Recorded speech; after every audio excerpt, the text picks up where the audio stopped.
Break news. ఎరువుల విషయంలో కాంగ్రెస్ ప్రభుత్వంపై వ్యతిరేకత తీసుకొచ్చేందుకు బీజేపీ నేతృత్వంలోని కేంద్ర ప్రభుత్వం ప్రయత్నిస్తోందని ఆరోపించారు కాంగ్రెస్ నేత జగ్గారెడ్డి. ఈ విషయంలో కేంద్రంలోని ప్రభుత్వంతో కలిసి కేంద్ర మంత్రి కిషన్ రెడ్డి కుట్ర చేస్తున్నారని ఆరోపించారు. ఆయన రైతులను అడ్డం పెట్టుకుని డ్రామాలు ఆడుతున్నారని విమర్శలు గుప్పించారు. ఇప్పటికే రైతులకు ఎలాంటి ఇబ్బందులు లేకుండా సీఎం రేవంత్ రెడ్డి ఎరువుల విషయంలో చర్యలు తీసుకుంటున్నారని తెలిపారు. రైతులు అంతా ఈ విషయాలను గమనించాలని కోరారు జగ్గారెడ్డి.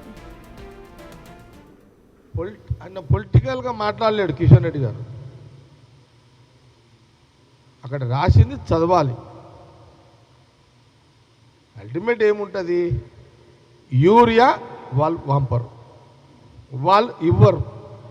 కాంగ్రెస్ గవర్నమెంటు నిన్న తుమ్మల నాగేశ్వరరావు గారు కూడా బాగానే గట్టిగా మాట్లాడి ట్రై చేస్తున్నాడు. Irrigation minister CM Revanth Reddy గారు కూడా అక్కడ కూడా ఆయన ట్రై చేస్తున్నాడు. కానీ ఏముంటుంది? సెంట్రల్లో బీజేపీ గవర్నమెంట్ ఉంది కాబట్టి ఇక్కడ ఎరువులు అందియకపోతే, తెలంగాణకు ఎరువులు అందియకపోతే తెలంగాణ రైతుల మధ్యలో కాంగ్రెస్ గవర్నమెంట్ మీద వ్యతిరేకత పెరుగుతుంది. రాను రాను ఆ వ్యతిరేకతను బీజేపీ పార్టీ తెలంగాణలో వాళ్ళు ఓన్ చేసుకోవడానికి ఈ ఎరువులను అడ్డం పెట్టుకొని ఆడుతున్న రాజకీయ ఆట. తెలంగాణ రైతులారా మీరు కూడా గమనించండి.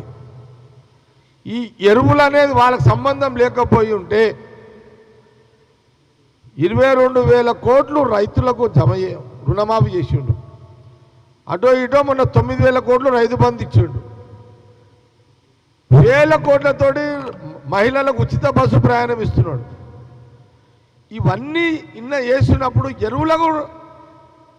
ఎరువులు ఇవ్వడానికి కాంగ్రెస్ గవర్నమెంట్ తెలంగాణకి ఏమైనా ఇబ్బందా? ఇది కావాల్సుకొని సెంట్రల్లో బీజేపీ గవర్నమెంట్ ఉంది కాబట్టి ఇక్కడ కిషన్ రెడ్డి ఈడ కూర్చొని ఆ రైతులలో కాంగ్రెస్ గవర్నమెంట్ మీద వ్యతిరేకత రావాలని ఒక కుట్ర BJP Telangana central minister Kishan Reddy గారు చేస్తున్నట్టుగానే చాలా స్పష్టంగా ఇక్కడ కనబడుతుంది. ఇది రైతులందరూ కూడా గమనించండి. రైతులారా, తెలంగాణ రైతులారా, ఇన్ని చేసిన వాళ్ళు మీకు ఎరువులు అందియమా?